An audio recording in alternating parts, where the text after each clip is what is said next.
1975 ते 1977 तत्कालीन पंतप्रधान इंदिरा गांधी यांनी देशामध्ये आणीबाणी लादली आणि या आणीबाणीमध्ये अनेकांना जेलमध्ये जावं लागलं। मात्र याच आपल्या आणीबाणीच्या काळामध्ये जे जेलमध्ये गेले होते त्यांचे नातेवाईक आपल्या पूर्वजांच्या पुराव्यासाठी संघर्ष करताना पाहायला मिळत आहे। आणि हे चौघे व्यक्ती जे आहेत या चौघांचेही नातेवाईक, कुणाचे वडील तर कुणाचे आजोबा आणीबाणीच्या काळामध्ये जेलमध्ये होते।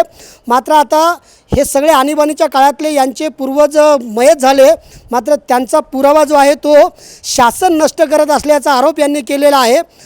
माझ्यासोबत काही नागरिक आहेत, आपण त्यांना विचारूयात।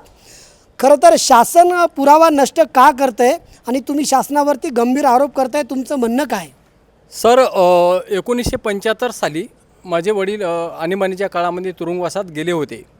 आता isakal.com आहे देशातील नंबर 1 ची मराठी न्यूज वेबसाईट। प्रत्येक अपडेटसाठी isakal.com ला नक्की भेट द्या। नंतर त्यांना 2018ला मयत झाल्यामुळे मला पेन्शन रूपात 1,04,000 मला स्वतः मिळाले। शासन काय म्हणते की वारसांना पेन्शन किंवा सन्मानपत्र देण्यात येणार नाही। मग 1,04,000 रुपये मला कसे मिळाले याने शासनानेच उत्तर दिले पाहिजे। पण आता शासनानं तुमचं सन्मानपत्र नाकारलेलं आहे आणि त्यामुळं ती जी आणीबाणीच्या काळातली ओळख आहे तीच पुसणार आहे। हां, ते शासन काय करते, या सन्मान जे पत्र आहे त्यामध्ये स्पष्ट लिहिलेलं आहे की या सन्मानपत्रामध्ये असं काही शासकीय सुविधा नाही, हे नाही ते नाही।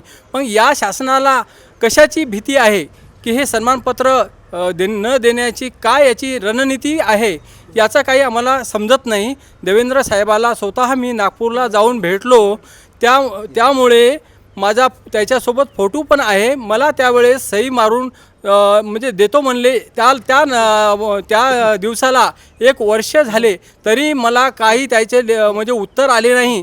हे देवेंद्र साहेबाचे म्हणजे डोके म्हणजे इंग्रजांसारखे आहे। हो, नाही, राज्याच्या तत्कालीन उपमुख्यमंत्र्यांनी आणि मंत्र्यांनी फसवलेलं आहे। तुम्ही आणीबाणीच्या काळामध्ये तुमचं कोण होतं आणि आता तुमच्याकडे काय पुरावे आहेत? आमच्याकडं पुरावा म्हणजे आमचे जे वडिलाचा पुरावा जे आहे, औरंगाबादमध्ये कारावास होते 3 महिने, तर त्याचा पुरावा माझ्याकडे आहे। कळमनुरीमधून धरून नेलं तर। बरं, आता तुमचे आई वडील कुठे आहेत? आई वडील मयत आहेत। बरं, आता काही शासन काही सन्मानपत्र देते? नाही, सन्मानपत्राचीच आम्हाला गरज आहे।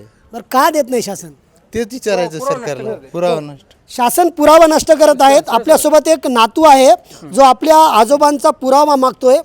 तुमच्या आजोबांचं नाव काय आहे आणि आणीबाणीच्या काळामध्ये तेव्हाची परिस्थिती काय होती, ते कसे आतमध्ये गेले? हां सर, माझे आजोबा नारायण उमाजी निंबाळकर हे हिंगोली जिल्ह्यातले असून सुद्धा त्यावेळेस कसं झालं होतं, आणीबाणीमध्ये आपल्या इंदिरा गांधी सरकारनं रात्रीच्या रात्रीमध्ये 1975मध्ये आणीबाणी अवैधरित्या ठरवली आणि त्यामध्ये अनेक असे व्यक्ती होते की घरातून उचलून डायरेक्ट तुरुंगामध्ये डांबले गेले। माझ्या आजोबांना 1975च्या कालावधीमध्ये 5 महिने जवळपास या परभणीच्या सेंट्रलमध्ये या जेलमध्ये त्यांनी कारावास भोगला। आजच्या पिढीमध्ये कुठला तरी एखादा व्यक्ती असा आहे का राजनैतिक कारणासाठी 1 दिवस तरी भोगू शकते का? हा मला प्रश्नाचा जवाब मला या देवेंद्रजी फडणवीस साहेबांनी प्रत्यक्षात द्यावा यांनी।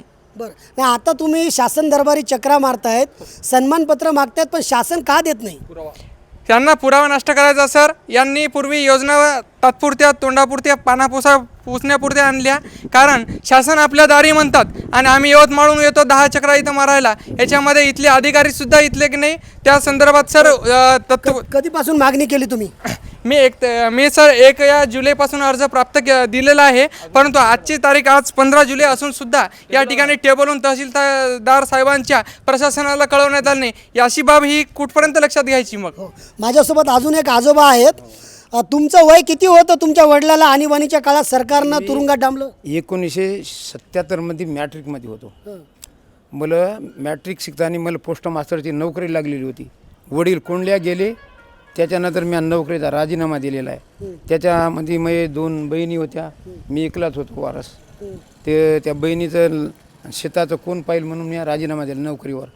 तर मला वाटते बाबा म्हाताऱ्यांतरी त्याचे नोकरी ते बाकी समजा त्याने बंद केलं, पण त्याचं नावाचं प्रूफ म्हणून सन्मानपत्र पाहिजे आम्हाला. हो. तुमचे वडील तुरुंगात गेले आणीबाणीच्या काळात होते, त्याचा पुरावा पाहिजे.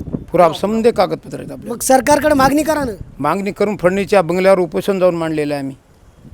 आमचे फोटो काढून घेतलेले ते देवेंद्र फडणवीसांना निवेदन दिलं. फडणवीसनं स्वतः दिलेले आहे ना आम्हाला. लिंबू पाणी उठवून आमचं उपोषण उठून टाकले मंत्रालयामध्ये मुंबईला. हां, मिळालं का नाही? नाही काहीच नाही तेव्हापासून आम्हाला काहीच नाही भेटले नाही. किती दिवस झाले चक्रा मारतात? गेल्या म्हणजे 1.5 वर्ष झाले ना कमी जास्त. हां, हिंगोलीच्या तहसीलमध्ये अर्ज दाखल केला, पुढे काय झालं?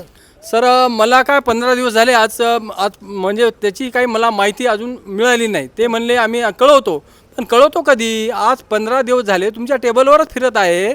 आणि वरतून आम्ही फोन लावला यवतमाळहून की बाबा सर काय झालं, तहसीलदाराचा साहेबाचा नंबर द्या. नाही मला मी देत नाही, असं नाही तसं नाही. आता तुम्ही सांगा यवतमाळहून मला याला किती म्हणजे वेळ लागेल असं आहे. ओके, नक्कीच आपण जर पाहिलं तर कुणाचे आजोबा होते, कुणाचे वडील होते, मात्र आता याच आणीबाणीच्या काळातील नागरिकांचा सरकार पुरावा या ठिकाणी नष्ट करत असल्याचा आरोप या सगळ्या नातेवाईकांनी केलेला आहे.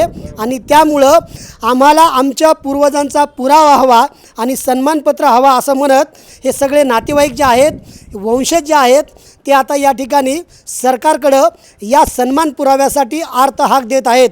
संदीप नागरे, साम TV न्यूज, हिंगोली.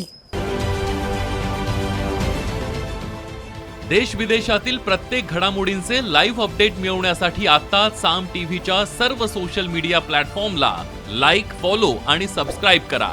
तसंच सर्व नोटिफिकेशनसाठी बेल आयकॉन प्रेस करायला विसरू नका.